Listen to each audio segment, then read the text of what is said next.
शादी की पहली रात को लेकर कबीर सिंघानिया के मन में ढेरों जज्बात थे। उसकी आंखों के सामने बार बार अपनी नाजुक सी छोटी सी दुल्हन का सरापा घूम रहा था और आज वो रात आ गई थी जब वो पूरी तरह ही अपनी दुल्हन के हुस्न में डूब जाना चाहता था। वो बेकरारी से कमरे में दाखिल हुआ। सामने ही आहाना बेड पर सुकड़ी सिमटी बैठी थी। वो बेकरारी से उसकी ओर बढ़ा और उसका घूंघट हटाकर कितनी ही देर तक उसके मासूम से हुस्न को देखता रहा। बड़ी बड़ी गहरी नीली आंखें, उन आंखों पर लरसती बड़ी बड़ी पलकों की झालर। आंखों से होती हुई उसकी नज़र उसके गुलाबी गालों पर गई थी और फिर उसके होठों पर उसकी एक नज़र रुक सी गई थी। किस कदर खूबसूरती से तराश कर बनाए गए थे ये होठ, जैसे नाजुक से गुलाब की पंखुड़ी हो। होठों से होती हुई उसकी नज़र उसकी सुराहीदार गर्दन पर फिसली थी और सफ़ेद सुराहीदार गर्दन से नीचे जैसे उसकी नज़र पड़ी, उसके होंठ कांप उठे थे। गले में गिल्टी सी फंसी थी। वो जज्बातों से बुरी तरह भरने लगा था। आंखों में मदहोशी के रंग छाने लगे थे। उसके गहरे गले से उसकी खूबसूरत नरम नाजुक सफ़ेद धड़कनें कबीर सिंघानिया को साफ महसूस हो रही थीं। उसका मन बेख्तियार उन धड़कनों को छूने के लिए मचलने लगा था और अगले ही पल उसने आहाना को कमर से पकड़कर अपने होंठ उसकी नरम धड़कनों पर रखे थे। लेकिन अचानक ही कबीर सिंघानिया को एक बिजली का तेज झटका लगा था। उसके पूरे शरीर में तेज करंट दौड़ गया। उसका पूरा शरीर जलने लगा था। उसने एक झटके से अपनी दुल्हन को छोड़ दिया और आंखें फाड़ फाड़ कर उसे देखने लगा। जो मासूमियत से आंखें खोले उसे ही देख रही थी। अभी अभी जो कुछ उसके साथ हुआ था उसे विश्वास नहीं हो रहा था। अब भी उसके पूरे शरीर में जलन का एहसास हो रहा था। शायद ये उसका वहम था। ये सोचकर उसने दोबारा से आहाना का हाथ थामा था और उसके हाथों पर अपने होंठ रखे। लेकिन उसका शरीर फिर से जलने लगा था। उसकी सांसें घुटने लगी थीं और जब उसने अपनी नज़रें आहाना के चेहरे पर उठाई तो कबीर सिंघानिया के मुंह से एक जोरदार चीख निकली थी, क्योंकि आहाना के चेहरे पर तो वो कोई आम लड़की नहीं थी, बल्कि वो तो एक बहुत ही मेरे सामने बकवास करने की ज़रूरत नहीं है। तुम बहुत अच्छे से जानते हो हरीश, अगर काम में देरी हुई तो मैं माफ़ी नहीं देता। तुरंत ही विकास के घर जाओ और अगर बात न बने तो उसकी बेटी को उठा लो। उसे भी पता चलना चाहिए कि उसने किससे दुश्मनी मोल ली है। हरीश ने तुरंत ही अपने बॉस के आगे सिर झुका दिया था। अगर वो जरा भी उसकी बात के लिए ना करता तो उसे अच्छी तरह पता था ये शख्स उसे जिंदा नहीं छोड़ेगा। अगले ही पल वो दूसरे जहान में होता। वो तुरंत ही उसके विशेष रूम से निकलकर विकास के घर की ओर कबीर सिंघानिया ने एक नज़र अपनी हाथ पर बंधी घड़ी पर डाली थी। टाइम कुछ ज़्यादा ही हो चुका था। काम में बिजी होकर उसे टाइम के गुजरने का पता ही नहीं चला। उसने गहरा सांस लिया और जल्द से जल्द अपनी फाइल समेटने लगा, क्योंकि उसे टाइम से घर पहुंचना था। जितना लेट हो चुका था वही बहुत था। इससे ज़्यादा लेट करना उसके लिए इम्पॉसिबल था, क्योंकि घर पर उसकी दादी उसका इंतज़ार कर रही थी। हाँ, वो किसी से बात करना पसंद नहीं करता था। किसी को अहमियत देना उसे गवारा नहीं था। उसकी ज़िंदगी में कोई ऐसा नहीं था जिसके लिए वो अपनी कीमती समय को बर्बाद करता, एक सेकंड भी निकाले। लेकिन एकमात्र उसकी दादी ऐसी थी जिनके सामने वो घुटने टेक देता था, अपनी हर बात को नज़रअंदाज कर उनके आगे सिर झुका लेता था।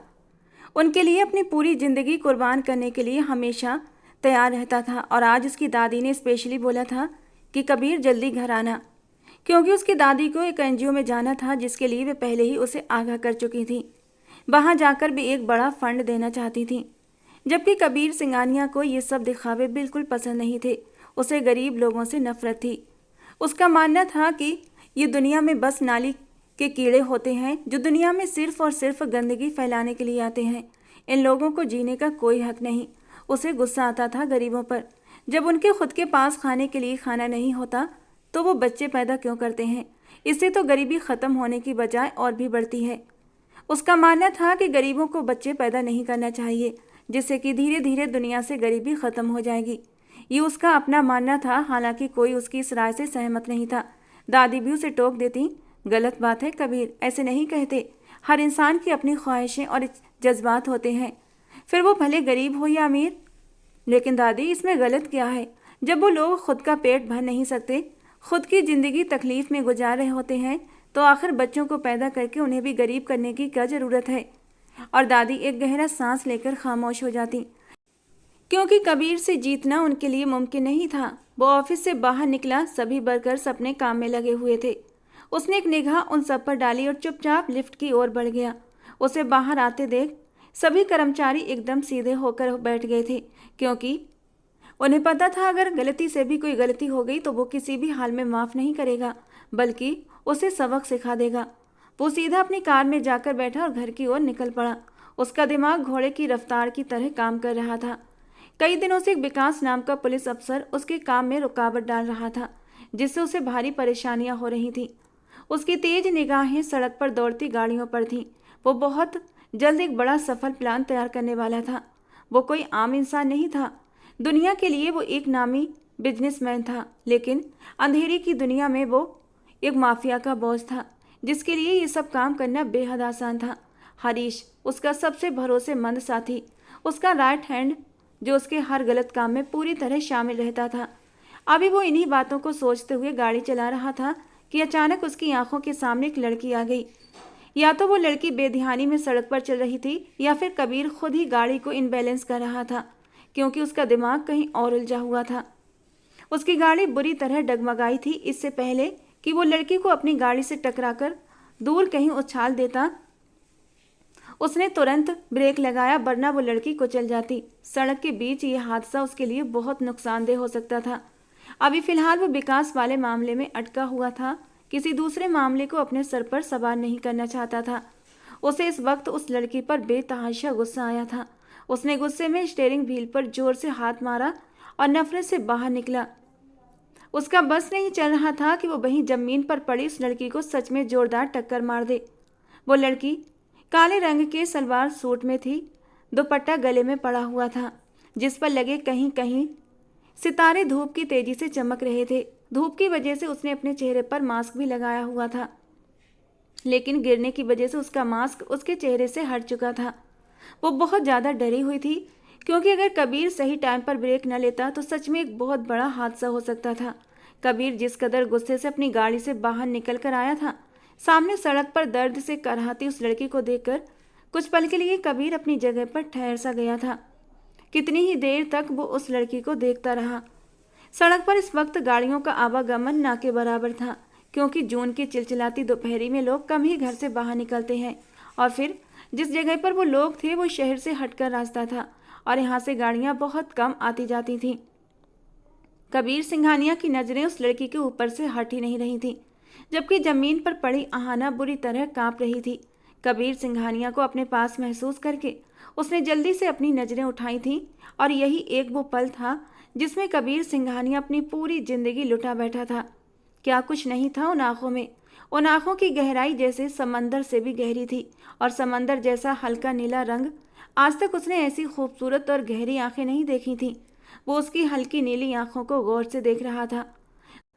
दूधिया सफ़ेद रंगत पर काले कपड़ों का मेल बेमिसाल लग रहा था। ऐसा लग रहा था जैसे काले आसमान में चांद निकल आया हो। वो उसके करीब दो जानू बैठ गया और उसके चेहरे को एकटक देखने लगा, जबकि आहाना सिमटकर थोड़ा सा पीछे हटी थी। उसका चेहरा बेहद मासूम था। गुलाबी रंगत पर गर्मी की हल्की लाली थी। उसके होंठ किसी गुलाब की पंखुड़ी की तरह लग रहे थे, जिन्हें देखकर कबीर सिंघानिया को अपने गले में कांटे से चुभते महसूस हुए। बेध्यानी में वो खुद ब खुद उसकी उंगलियां आहाना के चेहरे की तरफ उठने लगी थीं, जैसे वो उसे छूकर महसूस करना चाहता हो कि उसके सामने सचमुच एक लड़की मौजूद है या फिर वो कोई सपना देख रहा है। इससे पहले वो आहाना के चेहरे को छूता या कुछ कहता, उससे पहले ही आहाना ने डर से पूरी आंखें खोल दी। अपने करीब एक अनजान नौजवान को बैठे देख वो अपनी जगह पर सन्न रह गई। 6 फुट से निकलता लंबा कद, चौड़ी छाती, गंदमी रंगत और चेहरे पर सजी हल्की शेव जो उसे और भी दिलकश बना रही थी। वो किसी शाही रियासत के राजकुमार की तरह लग रहा था। उसने काले रंग का 3 पीस पहना हुआ था, जो उसकी पर्सनालिटी पर खूब जच रहा था। लेकिन अचानक ही आहाना को अपनी हालत का एहसास हुआ। उसने झट से अपने कपड़े ठीक किए और घबराकर अपनी जगह से उठकर खड़ी हुई। बिना कुछ बोले वो जल्दी जल्दी अपना सामान समेटने लगी। उसकी हड़बड़ाहट देखकर कबीर भी होश में आया। उसका दिल तेजी से धड़कने लगा। उसकी आंखों में कलक सी चमक आ गई थी। न जाने क्यों ये लड़की उसे कुछ अलग सी महसूस हो रही थी, और वो बिना कुछ कहे सड़क पार करती चली गई। जबकि कबीर, जो उस लड़की को अच्छी खासी सुनाने के इरादे से गाड़ी से उतरा था, अब चुपचाप जाते हुए उसे गहरी निगाहों से देखता रहा। इतनी हसीन और मासूम लड़की उसने अपने ख्वाबों में भी नहीं देखी थी। हाँ, वो दुनिया भर की खूबसूरती देख चुका था, कई देशों की सैर कर चुका था, लेकिन ऐसी मासूमियत उसने पहले कभी महसूस नहीं की थी। उसका घबराना, घबराकर अपना दुपट्टा ठीक करना, डर से आंखें मीच लेना और अपने डर को काबू करने के लिए बेदर्दी से अपने नाजुक से होठों को कुचलना, सब कुछ कबीर को एक अजीब सी हालत में डाल चुका था। अचानक पीछे से हॉर्न बजा तो वो चौंकर होश में आया। वो पलटने ही वाला था कि उसकी नज़र नीचे ज़मीन पर पड़े एक आईडी कार्ड पर पड़ी। उसकी आंखें और ज़्यादा चमक उठीं, चेहरे पर एक हल्की मुस्कान बिखर गई। अगर इस वक्त हरीश, उसकी दादी या कोई भी नौकर उसे इस तरह मुस्कुराते हुए देख लेता तो यकीनन बेहोश हो जाता। उसने झुककर वो पहचान पत्र उठाया जिस पर आहाना राठी लिखा था। उसके होठों पर एक गहरी मुस्कान फैल गई। वो खुशी खुशी अपनी कार की ओर बढ़ा। दिल में एक ऐसा सुकून था जैसे आज उसने सब कुछ पा लिया। उसकी मंजिल अब बहुत करीब थी। जिस चीज़ की उसे तलाश थी शायद वो उसे मिल गई थी। उसकी दादी हमेशा कहती थी, मैं तुम्हारी शादी अपनी ज़िंदगी में होते हुए देखना चाहती हूँ, तुम्हारे बच्चों को अपने गोद में खिलाना चाहती हूँ। और कबीर हमेशा इस बात को नकार देता था, मुझे शादी नहीं करनी दादी, अब मुझसे कुछ भी मांग लें, बस शादी का जिक्र न किया करें, क्योंकि आज तक मेरी ज़िंदगी में न जाने कितनी लड़कियां आई हैं, लेकिन वो सब की सब दौलत की भूखी थीं। दादी हमेशा उसके जवाब पर नाराज हो जाती। उन्हें पता था कि उनका ये पोता उनके हाथ में नहीं है। समय धीरे धीरे बीतता गया। घर पहुंचते ही कबीर ने हरीश को उसका आईडी कार्ड दिया और उसकी तस्वीर भेज दी। साथ में सिर्फ एक टेक्स्ट लिखा, मुझे रात तक इस लड़की की सारी जानकारी चाहिए। हरीश ने यह मैसेज पढ़ते ही डर से पसीना पोंछा। उसे अच्छी तरह पता था कि अगर जरा भी देर हुई तो कबीर उसे माफ़ नहीं करेगा। घर के पोर्च में सुमित्रा जी पहले से ही तैयार खड़ी थीं, अपने पोते का इंतजार कर रही थीं। कबीर ने कार रोकी, दादी के पास आकर सबसे पहले उनके पैर छुए और फिर उनके गले में बाहें डालकर लाड जताने लगा। दादी ने पोते को ढेर सारा आशीर्वाद दिया।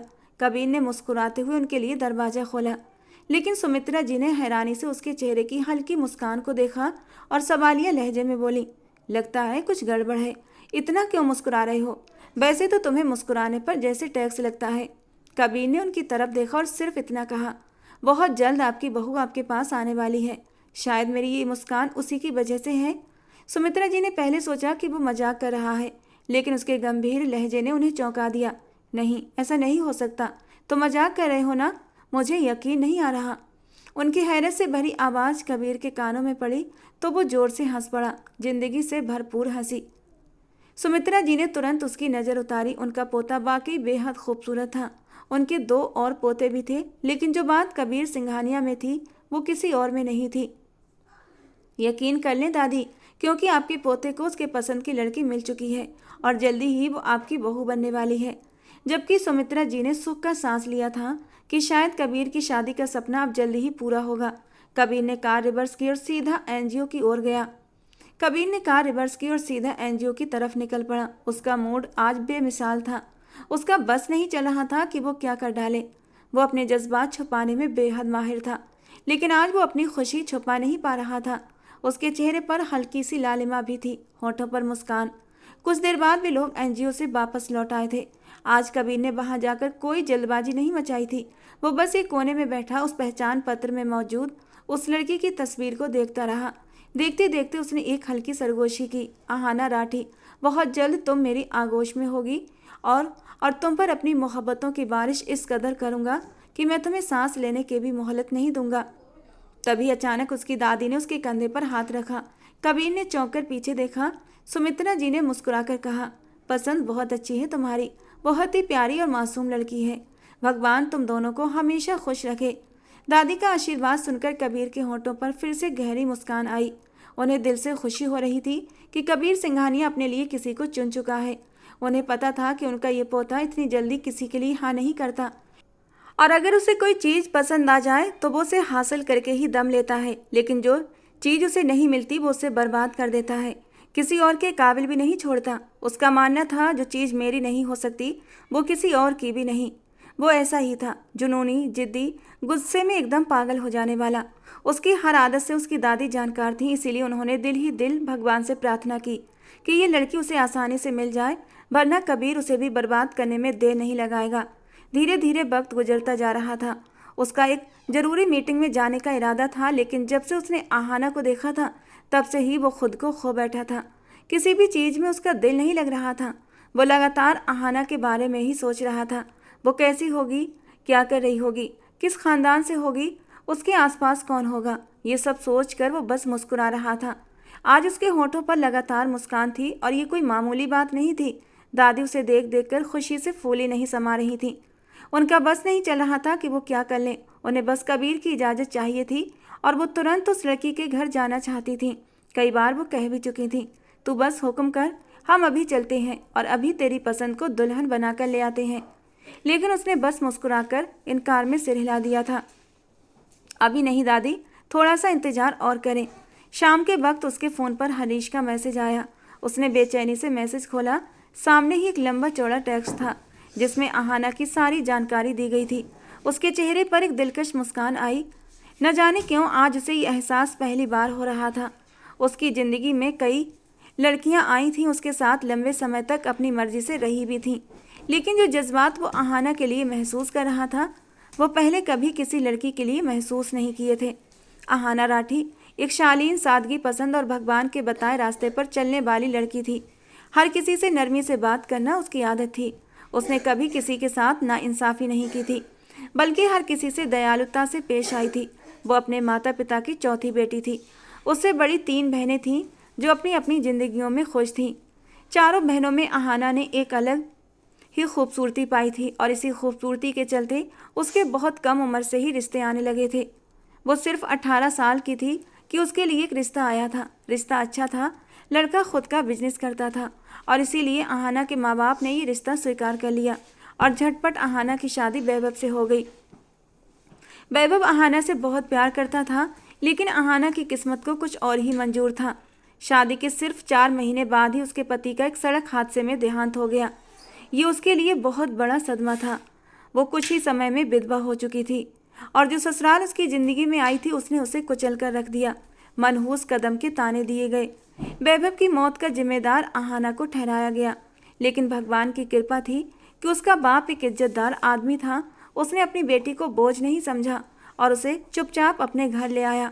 आजकल वो एक स्कूल में काम कर रही थी। बच्चों को पढ़ाकर उन्हें सही रास्ते पर लाने की कोशिश कर रही थी। कबीर सिंघानिया ने अपना मोबाइल एक तरफ रख दिया। उसकी आंखों में ठंडा एहसास था, यानी कि जिस लड़की को उसने अपने लिए चुना था वो पहले भी किसी और की हो चुकी थी। उसकी खूबसूरती को उससे पहले भी कोई महसूस कर चुका था और ये बात कबीर सिंघानिया को किसी भी तौर से स्वीकार नहीं हो पा रही थी। ऐसा नहीं हो सकता, वो सिर्फ और सिर्फ मेरे लिए बनी थी। कोई उस पर नज़र भी डाले ये मुझसे बर्दाश्त नहीं हो सकता। ये सोचते ही उसका गुस्सा 7वें आसमान पर पहुंच चुका था। उसकी सांसें जैसे घुटने लगी थीं और जब किसी पल उसे सुकून न मिला तो वो सीधा अंधेरे में खिड़की के पास जाकर खड़ा हो गया और बाहर का मंजर देखने लगा। जैसे ही उसने आंखें बंद की, उसकी आंखों के सामने आहाना का चेहरा आ गया। उसका सहमा हुआ चेहरा, डर से कांपते होंठ, भीगी पलकों से चमकती वो नीली आंखें, वो सब याद करके उसका दिल बुरी तरह बेचैन हुआ था। और फिर उसके होंठों पर फिर से एक मुस्कान आ गई। वो धीरे से फुसफुसाया, आहाना राठी, बहुत अच्छा हुआ कि तुम्हारा पति पहले ही मर गया, वरना ये काम मुझे अपने हाथों से करना पड़ता, क्योंकि तुम तो सिर्फ मेरे लिए बनी हो। फिर मेरे साथ ही रहोगी ना, किसी और के साथ रहने का सवाल ही पैदा नहीं होता। इतना कहते ही उसने आसमान की ओर देखा और जोर से हंस पड़ा। चांद भी उसकी हंसी से डरकर बादलों की ओट में छुप गया और किस्मत दूर खड़ी आहाना राठी की तकदीर पर अफसोस कर रही थी, क्योंकि हर चीज़ जानती थी कि कबीर सिंघानिया को जो पसंद आ जाए उसे छोड़ देना नामुमकिन था। 2 दिन बाद वो अपने ऑफिस में बैठा आहाना की तस्वीरें देख रहा था। वो कबीर सिंघानिया था जिसके पास हर ताकत थी। वो अपनी ताकत के बल पर हर चीज़ हासिल कर सकता था। उसके होठों पर मुस्कान थी, न जाने क्यों जब से उसने आहाना को देखा था तब से उसकी मुस्कान उसके चेहरे से गायब ही नहीं हो रही थी। कुछ पल बाद उसने अपनी फाइल बंद की और खाली जगह को घूरते हुए धीरे से कहा, अब मैं और देर नहीं कर सकता, मैं आ रहा हूँ आहाना, तुम्हें हमेशा हमेशा के लिए अपना बनाने। ये बोलते ही वो अपनी जगह से खड़ा हुआ और कदम दर कदम चलता हुआ ऑफिस से बाहर निकला। उसकी पर्सनालिटी हर किसी को प्रभावित करने वाली थी। वो काबिल तारीफ था। वो सीधे आहाना के घर की ओर बढ़ा। उसका रास्ता शहर के अंदरूनी इलाके की तरफ था। आहाना के घर का पता उसी मैसेज में था जिसमें उसकी सारी जानकारियां थीं। कुछ ही देर के बाद वो एक कच्ची सड़क पर आ पहुंचा था। उसके चेहरे पर नापसंदीदगी के रंग साफ साफ थे। उसे ऐसी जगहें बिल्कुल पसंद नहीं थीं, इसीलिए वो बेचैनी का शिकार हो गया। लेकिन उसे पता था यहाँ आना उसकी मजबूरी थी। यहाँ रहने वाली लड़की उसके दिल की धड़कनें तेज कर चुकी थी और ये कोई छोटी मोटी बात नहीं थी। कच्चे रास्तों से गुजरते हुए वो एक जर्जर से घर के सामने अपनी गाड़ी रोक चुका था। ये इलाका उसे बिल्कुल भी पसंद नहीं आया था। छोटे छोटे घर, आपस में जुड़ी छतें, गली में खेलते बच्चे और दरवाजों पर खड़ी मोहल्ले की औरतें, ये सब देखकर उसने नाक चढ़ाई और गाड़ी से बाहर निकला। पूरा मोहल्ला उसकी महंगी गाड़ी और उसके आकर्षित पर्सनालिटी को देखकर हैरान था। उसने अहाना के दरवाजे की बेल बजाई। पहले ही बेल पर दरवाज़ा खोल दिया गया। सामने राठी साहब खड़े थे, जो शायद कहीं जाने के लिए तैयार थे। दरवाजे पर खड़े एक अनजान आदमी को देखकर उनकी आंखों में हैरानी उभर आई और फिर जैसे ही उनकी नज़र पीछे खड़े 4 बॉडीगार्ड्स पर पड़ी तो एक अनजाना सा डर उनके भीतर तक समा गया था। राठी साहब बेहद सभ्य और संस्कारी इज्जतदार इंसान थे। उनका मोहल्ले वालों से भी कोई ज़्यादा खास मेलजोल नहीं था। उनका वक्त सिर्फ अपने घर और दफ्तर के बीच ही गुजरता था। ऐसे में अपने दरवाजे पर इतने रईस आदमी को देखकर उनका घबराना बनता था। वो सामने खड़े आदमी को गौर से देखने लगे कि कबीर ने अपना हाथ उनकी तरफ बढ़ाया और गंभीर लहजे में कहा, मेरा नाम कबीर सिंघानिया है। हो सकता है आपने मेरा नाम सुना हो। मैं केएस इंडस्ट्रीज़ का मालिक हूँ। कुछ पलों के लिए राठी साहब एकदम अबाक रह गए। उन्हें यकीन नहीं हो रहा था कि केएस इंडस्ट्रीज़ का मालिक उनके दरवाजे पर खड़ा है। वो चौंकते हुए बोले, सर आप यहाँ, सब खैरियत? कबीर ने हल्के से सिर हिलाया और सीधे उनकी आंखों में देखते हुए कहा, मुझे आपसे आपकी सबसे छोटी बेटी के बारे में बात करनी है। क्या कुछ वक्त मिल सकता है? राठी साहब का माथा तन गया। वो समझ नहीं पा रहे थे कि इस नौजवान को क्या जवाब दें। उसे घर में आने की इजाज़त दें या फिर साफ मना कर दें। वो चुपचाप दरवाजे पर ही खड़े रहे, लेकिन कबीर इंतजार करने वालों में से नहीं था। वो बेशर्मी से घर के अंदर दाखिल हो गया। राठी साहब की आंखों में नापसंद के रंग उभर आए। उन्हें ये बिल्कुल गवारा नहीं था कि कोई गैर मर्द उनके घर में यूँ दाखिल हो। कबीर ने पूरे घर में अपनी नज़र घुमाई और बोला, लगता है आपकी छोटी बेटी घर पर नहीं है। जबकि राठी साहब का तो बस नहीं चल रहा था कि वो अभी इसी वक्त इस आदमी को धक्के देकर घर से निकाल दें। उनकी मोहल्ले में, समाज में एक इज्जत थी। उनकी चारों बेटियों ने हमेशा उनका सर ऊंचा रखा था। आज तक कभी किसी गैर मर्द की इतनी हिम्मत नहीं हुई थी कि उनके घर में आकर यूं मुंह फाड़ कर उनकी बेटी का नाम ले सके। लेकिन वो उसकी ताकत और ऊंची पहुंच से जानकार थे। वो जानते थे कि केएस इंडस्ट्रीज़ का मालिक कितना ताकतवर इंसान है। वो उस इंडस्ट्री में काम भी कर चुके थे और अगर उन्हें जरा भी ऊंची आवाज़ में बात की तो कबीर उनकी नौकरी तक छीन सकता था। इसीलिए उन्होंने खुद को शांत रखा और गंभीर लहजे में कहा, देखिए सर, आप इस तरह मेरे घर में बिना इजाज़त दाखिल नहीं हो सकते। ये शरीफ औरतों का घर है और मैं इसकी इजाज़त बिल्कुल भी नहीं दूंगा। अगर आपको कुछ कहना है तो हम घर के बाहर बात कर सकते हैं। कबीर ने हल्की हंसी के साथ सिर हिलाया और आगे बढ़ते हुए कहा, नहीं ससुर जी, बात बाहर करने में मज़ा नहीं आएगा। भला दामाद से आप बाहर बात करेंगे? ये कहकर वो अचानक उनकी तरफ घूम गया, जबकि कबीर के मुंह से ससुर दामाद जैसे नाम सुनकर राठी साहब का खून खौल उठा। उनका बस चलता तो उसी वक्त इस आदमी को घर से निकाल देते, लेकिन वो कबीर से बैर लेना नहीं चाहते थे, इसीलिए सब्र का घूंट पीकर रह गए, लेकिन बोले कुछ नहीं। कबीर पूरे घर में घूम रहा था और जोर जोर से आहाना का नाम पुकार रहा था। आहाना, कहाँ हो? अब आ भी जाओ सामने। अब और ज़्यादा सब्र नहीं होता। अपने पापा को आकर समझाओ, ये हमारे रिश्ते के बीच में अड़चन बन रहे हैं। राठी साहब कुछ कहने के लिए आगे बढ़े, लेकिन कबीर ने हाथ के इशारे से उन्हें रोक दिया। वो जो अभी अभी सोकर उठी थी, बाहर जाने का इरादा ही रखती थी कि बाहर से अपने नाम की पुकार सुनी। वो इस वक्त सफ़ेद कपड़ों में थी। सफ़ेदी दुपट्टा गले में पड़ा था। उसकी आंखों में वीरानी थी। वो काफ़ी दुखी लग रही थी। वो अपनी जगह से खड़ी हुई और झट से बाहर आई। अपने घर में एक अजनबी मर्द को यूं घूमता देखकर वो स्तब्ध रह गई। उसकी नज़रें कबीर की पीठ पर पड़ी, जो अपनी जेब में हाथ डाले उसे पुकार रहा था। और जैसे ही कबीर ने किसी अनजाने एहसास के तहत पीछे मुड़कर देखा, वो वहीं ठहर गया। दिल इतनी जोर से धड़का कि उसने बेख्याली में अपना हाथ सीने पर रख लिया। सामने खड़ी लड़की किसी मासूम परी से कम नहीं लग रही थी। पिछली पूरी रात वो सुकून से सो नहीं पाई थी। ये सोच सोचकर उसकी नींदें उड़ गई थीं कि एक अजनबी मर्द किस तरह आंखों में अजीब से रंग लिए उसे देख रहा था, और आज वही शख्स उसके घर में खड़ा था। उसी पल राठी साहब की आवाज़ घर में गूंजी, ये क्या बेहुदी हरकत लगा रखी है तुमने? मैं तुम्हें इज्जत दे रहा था, लेकिन तुम्हें शायद इज्जत की जुबान समझ नहीं आती। जो बात करनी है मुझसे करो। मैं अपने घर में गैर मर्दों का आना बर्दाश्त नहीं कर सकता। लेकिन कबीर उन्हें सुन ही कहाँ रहा था। उसकी आंखें तो बस उस परी जैसी लड़की पर टिकी थीं, जिसे देखकर ऐसा महसूस होता था कि अगर उसे छू लिया तो वो मैली हो जाएगी। वो कुछ कहने ही वाला था कि राठी साहब ने उसका बाजू पकड़ा और उसे बाहर की ओर धकेलते हुए गुस्से से बोले, क्या तुम्हें मेरी बात समझ नहीं आ रही? मैं कह रहा हूँ यहाँ से चले जाओ और जो कहना है बाहर कहो।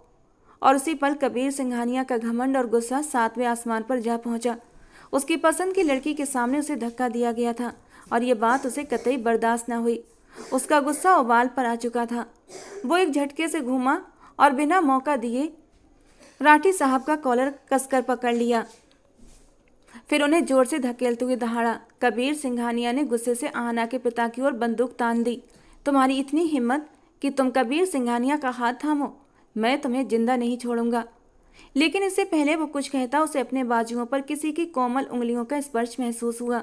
उसने पलट कर देखा तो वो आहना थी, जो नम आंखों से उसे देख रही थी और उसे बाजू से पकड़कर अपने पापा से अलग करने की कोशिश कर रही थी। वो गिड़गिड़ाते हुए बोली, भगवान के लिए मेरे पापा को छोड़ दीजिए, उन्हें चोट लग जाएगी। आपको जो भी बात करनी है वो मुझसे करिए, बस मेरे पापा से दूर हो जाइए। उसकी कांपती आवाज़, नीली झील सी आंखों से बहते आंसू, उसका करीब आना और अपने नाजुक हाथों से कबीर के बाजू को छूना, इन सब ने कबीर को अंदर तक हिलाकर रख दिया था। उसके पूरे जिस्म में एक अजीब सा करंट दौड़ गया था। ऐसा लग रहा था जैसे उसका शरीर जलने लगा हो। उसे तो आहना के छूने पर बेखुदी का एहसास होना चाहिए था, उसके बदन में गुदगुदी का एहसास होना चाहिए था, लेकिन ये तो अलग ही एहसास था। आहना के छूने से उसका पूरा बदन झुलसने लगा था, और ये क्या एहसास था वो खुद समझ नहीं पा रहा था। वो एक झटके से 2 कदम पीछे हटा, उसका पूरा वजूद कांप उठा। वो कबीर सिंघानिया था, जिसने हमेशा अपने जज्बात पर काबू रखा था, लेकिन न जाने क्यों आज उसका दिल बेसबब तेजी से धड़कने लगा। उसके चेहरे पर अचानक लाली उतर आई। उसे एक अजीब सा एहसास हुआ। उसने नजरें उठाकर आहना को देखा, जो रोते हुए अपने पिता को संभालने की कोशिश कर रही थी। उसने सिर झुका लिया और खुद से ही बुदबुदाया, नहीं कबीर सिंघानिया, तुम इतने कमज़ोर नहीं हो सकते। लेकिन वो हार चुका था। आज वो पूरी तरह से एक लड़की के आगे टूट गया। वो जो किसी को अहमियत नहीं देता था, आज एक लड़की का स्पर्श उसे सब कुछ भुला देने पर मजबूर कर गया था। अभी आहना का स्पर्श उसे अंदर ही अंदर झुलसा रहा था। वो बिना कुछ कहे घर से निकल गया और अपनी कार में बैठकर तेज रफ्तारी से उस छोटे से मोहल्ले से बाहर निकल गया। उसके चेहरे के हाव भाव बता रहे थे कि अब वो एक गलत राह का मुसाफिर बन चुका था। वो इश्क की उस मंजिल पर पहुंच चुका था जिसका उसे खुद भी अंदाजा नहीं था। अब उसे खुद के वजूद पर तपिश कम होने लगी थी और आहना की उंगलियों के स्पर्श को वो फिर से महसूस करने की कोशिश कर रहा था। उसने अपने बाजू को छूकर देखा, जहां पर आहना ने उसके बाजू को अपनी नाजुक से हाथों से थामा था। उसे अब तक अपने बाजुओं पर आहना की नरम उंगलियों का एहसास हो रहा था और फिर धीरे धीरे उसके होंठ मुस्कान में ढलने लगे। वो सीधा अपने बंगले पर पहुंचा, जहां उसकी दादी किसी से फ़ोन पर बात कर रही थी। उसे आते देखकर उन्होंने फ़ोन काट दिया। कबीर चुपचाप उनके पास बैठ गया। उसके चेहरे पर अजीब सी संजीदगी थी, माथे पर बल थे, लेकिन होठों पर हल्की सी मुस्कान। दादी ने उसके कंधे पर हाथ रखा और प्यार भरे लहजे में पूछा, क्या हुआ कबीर, सब ठीक तो है ना? तुम बहुत उलझे हुए और परेशान लग रहे हो। कबीर ने एक नज़र अपनी दादी को देखा, फिर सिर झुका लिया और गहरी सांस लेते हुए कहा, दादी, मुझे समझ नहीं आ रहा मैं इस वक्त क्या महसूस कर रहा हूँ, लेकिन इतना जानता हूँ अगर वो लड़की मेरी ना हुई तो मैं चैन से जी नहीं पाऊँगा। आपसे विनती है, आप उसके घर जाइए और उसके पिता को मनाइए। वे बहुत ही धार्मिक और अपने ही खोल में रहने वाले लोग हैं और शायद मेरे असली चेहरे से वाकिफ़ भी हैं। लेकिन दादी, ये बात याद रखिए, कबीर सिंघानिया पहली बार किसी को अपने लिए चुन रहा है। अगर मुझे मना किया गया तो मैं पूरी दुनिया को आग लगा दूंगा। मैं किसी को माफ़ नहीं करूंगा, सब बर्बाद कर दूंगा। उसके लहजे में आग थी, लेकिन आंखों की चमक कुछ और ही बयां कर रही थी और दादी एकदम परेशान हो गई। उन्होंने उसके सिर पर हाथ रखते हुए कहा, भगवान भला करेगा बेटा, तुम मुझे उस लड़की के घर का पता दो, मैं कोशिश करूंगी कि बात बन जाए। वैसे भी मेरे पोते में कोई कमी नहीं है। मुझे यकीन है वे लोग तुम्हें मना नहीं करेंगे, बल्कि स्वीकार ही करेंगे। कबीर ने पास खड़े हरीश की ओर देखा, जो सम्मान से हाथ बांधे खड़ा था। कबीर अपनी जगह से उठा और हरीश के कंधे पर हाथ रखते हुए गंभीर लहजे में बोला, दादी को वक्त से आहाना के घर ले जाना और कोई गलती नहीं होनी चाहिए। इतना कहकर वो अपने कमरे की ओर चला गया। उसे समझ नहीं आ रहा था कि अपने जज्बातों को कैसे बयान करे। वो बहुत शांत स्वभाव का इंसान था। बचपन से लेकर अब तक उसने बहुत कुछ सहा था। यही वजह थी कि वो दुनिया छोड़कर सिर्फ कमाने में लग गया था। उसने खुद गरीबी को बहुत करीब से देखा था। उसके ऊपर वो भी वक्त आया था जब वो एक एक दाने के लिए तरसता था। पेट में लगी भूख की आग को शांत करने के लिए सिर्फ पानी पीकर गुजारा करता था। और जब उसे किसी भी तरह सुकून नहीं मिलता था तो फिर वो मिट्टी खाने पर मजबूर हो गया था। और यहीं से उसने गलत राह चुन ली थी। पेट की आग को शांत करने के लिए उसने गलत काम करना शुरू कर दिए और फिर पीछे मुड़कर नहीं देखा। पैसा कमाने की होड़ में वो सब कुछ भूलता चला गया। उसे याद था तो बस ये कि किसी तरह इस गरीबी से पीछा छुड़ाकर एक बहुत बड़ा अमीर आदमी बनना है। यही वजह थी उसे गरीबों से सख्त नफरत थी। उसे लगता था कि अगर उसके माँ बाप उसे पैदा न करते तो बस गरीबी से न जूझ रहा होता। वो अच्छा बुरा सब भूल चुका था। उसकी नज़र में सिर्फ पैसा ही सब कुछ था। वो ये भी भूल गया था कि जायज़ और नाजायज़ कमाई की अहमियत क्या होती है। उसे अब भी याद था जब वो बहुत छोटा था और अपने ही रिश्तेदारों के पास सिर्फ एक वक्त की रोटी के सहारे के लिए चला जाता था, लेकिन उसके रिश्तेदारों ने भी मुंह फेर लिया था। उसे पैसों की वजह से धुतकार दिया था। उसी दिन उसने खुद से वादा किया था कि वो सब कुछ हार सकता है लेकिन पैसा ज़रूर कमाएगा। वो सरकारी स्कूल में पढ़ाई करता था और जितनी मुमकिन होती मजदूरी भी करता था। जब वो 12वीं कक्षा में था तब उसे किसी से बेइंतहा मोहब्बत हो गई थी, मगर उस लड़की ने उसे ठुकराते हुए कहा था, तुम्हारी पर्सनालिटी तो अच्छी है लेकिन खूबसूरती से पेट नहीं भरता। मैं तुमसे शादी या सगाई नहीं कर सकती क्योंकि तुम्हारे पास वो सब कुछ नहीं है जो मेरे पापा चाहते हैं। और फिर तुम जैसे गरीब इंसान से तो मैं भी शादी नहीं करना चाहती। और उस दिन कबीर सिंघानिया अंदर से टूट गया था। वो सच में एक साधारण इंसान था, एक लोअर मिडिल क्लास परिवार से संबंध रखने वाला आम सा लड़का। लेकिन उसी पल उसने खुद से कसम खाई थी कि वो कुछ भी करके नाम कमाएगा। और फिर कई सालों की मेहनत के बाद उसने वाकई अपनी पहचान बना ली थी। अब उसका नाम सुनते ही लोग उसके काम को पहचान जाते थे। लेकिन सबके बीच वो ये समझने की काबिलियत खो चुका था कि सही और गलत क्या होता है। लेकिन भगवान सब कुछ देख रहा था। अगले दिन सुमित्रा जी हरीश के साथ अंदरूनी शहर की ओर निकल पड़ी, आहाना के घर की तरफ।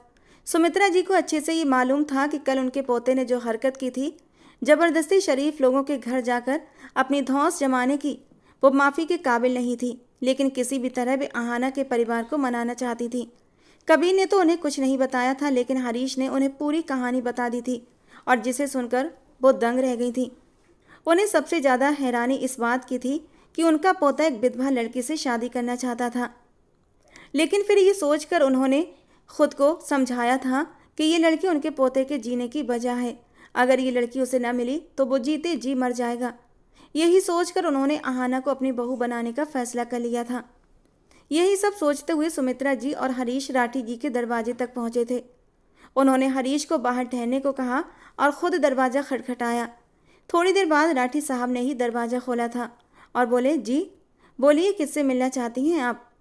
सुमित्रा जी ने एक नज़र उनके चेहरे पर डाली और धीरे से बोली, आपसे और आपकी पत्नी से। अगर इजाज़त हो तो अंदर आ सकती हूँ। उनके बोलने का अंदाज राठी साहब को पसंद आया था। वे दरवाजे से हटकर बोले, जी जी ज़रूर आइए। सुमित्रा जी जब घर के अंदर पहुंची तो उन्हें एक सुरीली सी आवाज़ सुनाई दी। आहाना ऊंची आवाज़ में भगवान का भजन गा रही थी। सुमित्रा जी कुछ पल के लिए वहीं ठहर गईं। उनके कानों को और उनके मन को बड़ा सुकून मिला था। उनका जी चाहा वो पूरी जिंदगी बैठी इस सुरीली आवाज़ को सुनती रहें। उनके कदम खुद ब खुद मंदिर की ओर उठने लगे थे, जहां आहाना मंदिर की सफाई करते हुए बड़े ही मगन अंदाज में भजन गा रही थी। कितनी ही देर तक सुमित्रा जी उसे गौर से देखती रहीं। उसकी पीठ पर बिखरे काले बाल किसी झरने की तरह लग रहे थे। और जब अपना काम ख़त्म करके आहाना मुड़ी तो सुमित्रा जी जैसे सब कुछ भूल गई थीं। उन्हें अपने आसपास सब कुछ धुंधला होता दिखाई दिया था। सिर्फ और सिर्फ आहाना का चेहरा साफ दिख रहा था। आहाना का चेहरे पर ऐसी दिव्य चमक थी जिसने उन्हें स्तब्ध कर दिया था। सुमित्रा जी को ऐसा लगा जैसे उनके सामने साक्षात देवी माँ का रूप प्रकट हो गया हो। उन्होंने जैसे तैसे खुद को संभाला था। ये लड़की कोई आम लड़की नहीं थी। शायद आज तक आहाना ने कोई गलत काम, कोई पाप नहीं किया था और ये उसके चेहरे की जो चमक थी इसी वजह से थी। खुद देवी माँ का हाथ आहाना के सर पर था। वे धीरे से मुस्काईं और उसके पास जाकर उसके सिर पर हाथ रखते हुए बोली, देवी माँ तुम्हारा नसीब अच्छा करे और तुम्हें वो हमसफ़र दे जिसकी तुम हकदार हो। आहाना झेप गई। उसे समझ नहीं आ रहा था कि ये औरत कौन थी जो उसे इतने आशीर्वाद दे रही थी। आइए बहन जी, यहाँ आकर बैठिए। राठी साहब सुमित्रा जी को ड्राइंग रूम में ले आए थे, जबकि वो भी एक प्यार भरी नज़र आहाना पर डालते हुए ड्राइंग रूम में पड़े सोफे पर आकर बैठ गई थी। पीछे पीछे आहाना भी आई थी। बोलिए, हम आपकी क्या सेवा कर सकते हैं? राठी साहब असमंजस में थे कि ये औरत कौन है और उनके घर क्यों आई है, क्योंकि उनके पहनावे से लग रहा था वो बहुत ही अमीर ख़ानदान की औरत है। और फिर सुमित्रा जी ने बिना टाइम गवाए अपने आने का मकसद बताया। मैं आपके पास अपने पोते का रिश्ता लेकर आई हूँ। उम्मीद करती हूँ कि आप मुझे मायूस नहीं लौटाएंगे। राठी साहब ने हैरानी से उन्हें देखा। उन्होंने कोई घुमा फिराकर बात नहीं की थी, बल्कि सीधा मुद्दे की बात की थी। राठी साहब ने गहरी नज़रों से उन्हें देखा और धीरे से बोले, लगता है आपको मेरी बेटी के हालात के बारे में कुछ नहीं पता, इसीलिए आप अपने पोते का रिश्ता लेकर चली आईं। लेकिन मैं आपको सच बताना चाहता हूँ कि जैसा आप और आपका पोता सोच रहे हैं वैसा नहीं है, बल्कि ये। वो आगे कुछ कहते इससे पहले ही सुमित्रा जी बोल पड़ी, मुझे और मेरे बेटे को तमाम हालात मालूम है और हमें इस बात पर कोई एतराज़ नहीं। ये तो किस्मत के खेल हैं। मैं आपसे बस इतना पूछना चाहती हूँ, क्या आप हमारा रिश्ता कबूल करेंगे? वादा करती हूँ आपकी बेटी हमेशा खुशहाल ज़िंदगी बिताएगी, उसे किसी भी तकलीफ़ का सामना नहीं करना पड़ेगा। क्या आपको ये रिश्ता मंजूर है? कबीर सिंघानिया के नाम से तो आप अच्छे से जानकार होंगे, यकीनन उसने आपको अपना परिचय जरूर दिया होगा। जबकि आहाना को कुछ समझ नहीं आ रहा था वो क्या बोले। वो दोनों खड़े खड़े उसकी ज़िंदगी का फैसला कर रहे थे और वो बिल्कुल चुपचाप सिर झुकाए खड़ी थी। राठी साहब ने सुमित्रा जी को बैठने का इशारा किया, मगर वो बैठने के लिए तैयार नहीं थी। राठी साहब ये अच्छी तरह जानते थे अगर उनकी बेटी की शादी कबीर सिंघानिया से होती है तो वो उसे दुनिया भर की खुशियाँ देगा, क्योंकि उन्होंने कल उसकी आंखों में अपनी बेटी के लिए पसंद के रंग देख लिए थे। और सिर्फ एक पुकार पर सब कुछ छोड़ देना, ये सब उन्हें बहुत कुछ सोचने पर मजबूर कर चुका था। यही वजह थी कि उन्होंने सुमित्रा जी को देखकर कोई नाखुशी जाहिर नहीं की थी। वो कोई रूढ़िवादी सख्त पिता नहीं थे, बल्कि एक समझदार और शरीफ इंसान थे। उन्होंने भगवान की ओर से आए इस रिश्ते को ठुकराया नहीं। उनकी बेटी को एक अच्छा जीवन साथी मिल रहा था और वो अपनी बेटी के भविष्य को लेकर थोड़े स्वार्थी हो गए थे। उन्हें कहीं ना कहीं कबीर पर शक था कि वो गलत धंधों में भी शामिल हो सकता है, लेकिन उन्होंने इस बात को नज़रअंदाज कर दिया था और सुमित्रा जी के आने को अधिक अहमियत दी। अगर उनकी बेटी का घर बस जाए, वो भी सम्मानित तरीके से, तो इससे बढ़कर उनके लिए खुशी की बात क्या हो सकती थी। उन्होंने तुरंत अपनी बेटी का रिश्ता कबीर सिंघानिया से तय कर दिया। आहाना की माँ, जो कुछ देर पहले आकर बैठ चुकी थी, पति के फैसले पर वो भी खुश थी। सुमित्रा जी खुशी से मुस्कुरा उठी और झट से बधाइयों की आवाज़ें गूंजने लगीं, मिठाइयाँ बांटी जाने लगीं। मगर आहाना ने हैरानी से अपने पिता की ओर देखा। उसने कभी सोचा भी नहीं था कि उसकी शादी कैसे इंसान से होगी जो बंदूक लिए उसके पिता पर हाथ उठाने आया था। लेकिन ना उसने नफरत जाहिर की और ना ही कोई पसंद के रंग दिखाए, क्योंकि उसे अपने पापा पर पूरा भरोसा था। अगर वो उसकी ज़िंदगी के लिए इतना बड़ा फैसला ले रहे थे तो उन्होंने कुछ तो ऐसा महसूस किया होगा जो वो आहाना का हाथ उस इंसान के हाथ में दे रहे थे।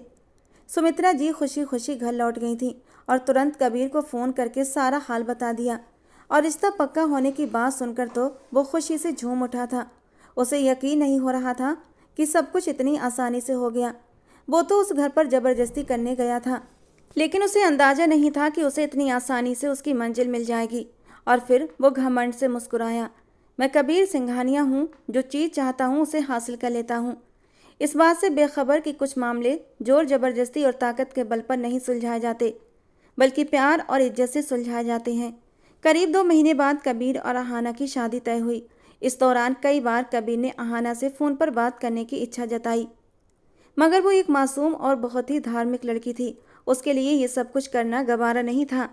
उसने साफ मना कर दिया कि वो ऐसा कोई भी काम नहीं करेगी जिसे करने के लिए उसका मन गवारा न करे। कबीर नाराज हुआ था, मगर अपनी होने वाली बीवी की बात को अहमियत देते हुए उसने दोबारा से उसे परेशान न किया। खैर, बड़े ही तड़पते हुए कबीर ये दिन गुजारने लगा था। उसके दिन और रातें सिर्फ आहाना के ख्यालों में गुजरती थीं। उसका मासूम सा चेहरा, उसका नाजुक सा वजूद, उसके कांपते हुए गुलाबी होंठ, नीली आंखों की लरजती पलकों की झालर उसे इस कदर बेचैन कर देती कि उसे रातों को नींद नहीं आती थी। वो जल्द से जल्द आहाना को अपने करीब करना चाहता था, उसे अपनी बाहों में लेकर अपने तड़पते दिल को सुकून देना चाहता था, लेकिन इस बात से बेखबर था कि वो जिस बात के लिए इस कदर बेसब्री से इंतजार कर रहा है वो शायद उसे मिलने वाला नहीं था। शायद अहाना की संगत के लिए वो पूरी जिंदगी तड़पता रहेगा और उसे अहाना की संगत नहीं मिलेगी। आज बारात का दिन था। कबीर अपने कमरे में शीशे के सामने खड़ा होकर शेरवानी पहन रहा था। आज वो अपनी मोहब्बत को हासिल करने जा रहा था, मगर न जाने क्यों उसका दिल चाहता था कि कहीं से उसकी माँ आ जाए, मगर वो भगवान को प्यारी हो चुकी थी और उनकी वापसी मुमकिन नहीं थी। उसे अपना बाप भी याद आया, मगर उसने ये सोचकर खुद को समझा लिया कि आखिर उन्होंने मुझे दिया ही क्या है, सिर्फ जिल्लत और रुस्वा होने के लिए ये ज़िंदगी। मगर वो ये बात नहीं जानता था अगर उसका बाप न होता तो वो भी दुनिया में ना आता। उसने सिर को नाम में झटका और कमरे से बाहर आ गया। दादी ने उसे प्यार भरी नज़रों से देखा। उनका पोता लाखों में एक था। उसके चाचा के दोनों बेटे, चाचा और चाची भी उसके घर आए हुए थे, लेकिन उसने किसी को भी अहमियत नहीं दी। वो सीधा दादी के पास आया, उन्हें सीने से लगाकर सुकून हासिल किया। उसके पास से उसे अपने बाप की खुशबू महसूस होती थी और माँ का स्पर्श महसूस होता। कुछ रस्में उसकी दादी ने पूरी की और वो बुरी तरह झुंझला रहा था। उसका बस नहीं चल रहा था कि सब कुछ छोड़कर अकेला ही अपनी शादी के लिए चला जाए, लेकिन दुनिया को दिखावे भी करना था। थोड़ी देर बाद ही वे लोग अहाना के घर की ओर रवाना हो गए और कुछ ही पलों की दूरी के बाद वे उस जर्जर से घर के सामने पहुंचे। और फिर थोड़ी ही देर बाद पंडित जी शादी की रस्में पूरी करने लगे। कबीर का दिल तेजी से धड़क रहा था, जबकि लाल जोड़ा पहने अहाना भी परेशान थी। थोड़ी देर बाद ही उसकी विदाई हो गई और वो अपने घर से विदा होकर कबीर सिंघानिया के घर आ गई। उसका शानदार तरीके से स्वागत किया गया, ढोल नगाड़े बजाए गए, आतिशबाजी की गई। कबीर सिंघानिया, जो हमेशा संजीदगी का नकाब ओढ़े रहता था, उसने भी ढोल की थाप पर भंगड़ा डाला और उसे इस तरह डांस करते देखकर सब लोगों ने दांतों तले उंगलियां दबाईं, क्योंकि उसके जितने भी जानकार थे सब जानते थे कि वो कितना मगरूर, जालिम और पत्थर दिल इंसान है। दादी की तो खुशियों का ठिकाना न था। उन्हें यकीन नहीं आ रहा था कि उनका पोता बदल रहा है। कुछ रस्मों के बाद अहाना को कबीर के कमरे में पहुंचा दिया गया। अहाना अपने पति के नाम की सजी हुई सेज पर बैठी थी, लेकिन उसकी हथेलियां पसीने से भीग रही थीं। वो कबीर का इंतजार कर रही थी, लेकिन फिर भी अंदर से घबरा रही थी। वो अपनी पहली शादी का अनुभव याद नहीं करना चाहती थी। उसे कबीर के साथ एक नई जिंदगी शुरू करनी थी और इसीलिए उसने अपने मन में ठान लिया था कि अपनी पुरानी जिंदगी को हर हाल में भुलाना होगा। थोड़ी देर बाद ही कबीर कमरे में दाखिल हुआ। सामने ही अहाना घूंघट ओढ़े बैठी थी। कैसी हो अहाना? वो मुस्कुराते हुए लहजे में बोला। अहाना ने घूंघट के पीछे से उसकी ओर देखा और धीमे लहजे में बोली, जी मैं ठीक हूँ। उसका जवाब सुनकर कबीर मुस्कुराया और उससे कुछ दूरी पर बैठ गया। पता नहीं क्यों कबीर का दिल बुरी तरह बेचैन हो रहा था। वो जितनी शिद्दत से इस रात का इंतजार कर रहा था, उतनी ही तेजी से उसका दिल धड़क रहा था। शायद वो अपने जज्बातों को संभालने में नाकाम हो रहा था। एसी की ठंडक के बावजूद कबीर सिंघानिया के माथे पर पसीने की बूंदें उभरने लगी थीं। वो झिझकते हुए बोला, क्या मैं तुम्हारा घूंघट उठा सकता हूँ? उसने सवालिया नज़रों से अहाना की ओर देखा। न जाने क्यों कबीर सिंघानिया पहली बार घबरा रहा था और अपनी ही मिल्कियत को देखने की इजाज़त मांग रहा था। अहाना ने हल्के से सिर हिलाया। कबीर की उथल पुथल कम हुई थी। उसने धीरे से हाथ बढ़ाया और घूंघट हटा दिया। उसकी नज़रें सबसे पहले उन होठों पर पड़ी जो सुर्ख रंग में रंगे थे, फिर नाक जिस पर बड़ी सी नथ पहनी हुई थी, और फिर वे गहरी आंखें जिन्हें देखकर कबीर अपने होश खो बैठा था। फिर उसने माथे तक नज़र दौड़ाई और पूरा घूंघट हटा दिया। उसका पूरा चेहरा देखकर कबीर की सांसें थम सी गईं। वो बिना पलकें झपकाए उसे देखता रहा। अहाना धीमी मुस्कान के साथ नज़रें झुकाए बैठी थी। उसके दूधिया हाथ मेहंदी से सजे हुए थे जो अहाना ने अपनी गोद में रखे हुए थे। कबीर ने धीरे से हाथ बढ़ाते हुए अहाना के हाथ को अपने हाथों में लिया, लेकिन जैसे ही उसने अहाना के हाथ को छुआ, न जाने क्या हुआ था, कबीर का दिल अचानक अजीब सा हुआ। ऐसा लगा जैसे कबीर की पूरी दुनिया हिल चुकी हो। उसकी सांसें घुटने लगीं और वो अपने सीने पर हाथ रखकर खिड़की की तरफ भागा और वहाँ खड़े होकर गहरी गहरी सांसें लेने लगा। अहाना ने परेशान होकर उसकी पीठ को देखा। वो अब खिड़की खोलकर गहरी गहरी सांसें ले रहा था, जैसे वो कहीं बहुत दूर से भागकर आया हो। माथे पर पसीना चमक रहा था। वो अजीब सी हालत में था। अहाना ने अपना लहंगा संभाल कर उसके पास आकर उसके कंधे पर हाथ रखा और फिक्रमंद लहजे में कहा, क्या हुआ? आपकी तबीयत तो ठीक है? उसके हाथ का स्पर्श जैसे ही कबीर के कंधे पर महसूस हुआ तो कबीर को ऐसा लगा जैसे उसका पूरा जिस्म जलने लगा हो। पता नहीं क्यों वो अचानक उसकी ओर पलटा। उसकी आंखें एकदम लाल अंगार हो चुकी थीं और जिन्हें देखकर अहाना बुरी तरह घबरा गई। उसने उसे थाम कर सोफे पर बिठाया और जग से पानी का गिलास भर कर दिया। क्या हो गया आपको, आप ठीक तो है ना? कबीर ने सिर हिलाकर कहा। मुझे समझ नहीं आ रहा अहाना, मुझे क्या हो रहा है। तुम्हारे छूने से मेरे अंदर बेचैनी क्यों पैदा हो रही है? तुम्हारे छूने से मेरा बदन जलने क्यों लगता है? आखिर तुम कौन हो? तुम मुझे छू रही हो तो मुझे लग रहा है कि मेरा जिस्म जल रहा है। मुझे सांस लेने में मुश्किल हो रही है। आप कैसी बातें कर रहे हैं? मैं तो आपकी पत्नी हूँ। जायज़ रिश्ता है मेरा आपके साथ, और जायज़ रिश्ते में तो एक अजीब सा सुरूर होता है। दिल को सुकून मिलता है इस रिश्ते में। जिस तरह की फीलिंग्स आप मुझे बता रहे हैं, ऐसी फीलिंग्स मुझे भी हुई थी एक बार जब मैं कॉलेज में पढ़ती थी और मेरे क्लास के एक लड़के ने मेरे करीब आने की कोशिश की थी और मेरा हाथ छुआ था, और मुझे यही फीलिंग्स हुई थी। इसीलिए क्योंकि वो मेरे लिए एक नाजायज़ रिश्ता था, मेरे लिए एक गैर मर्द था।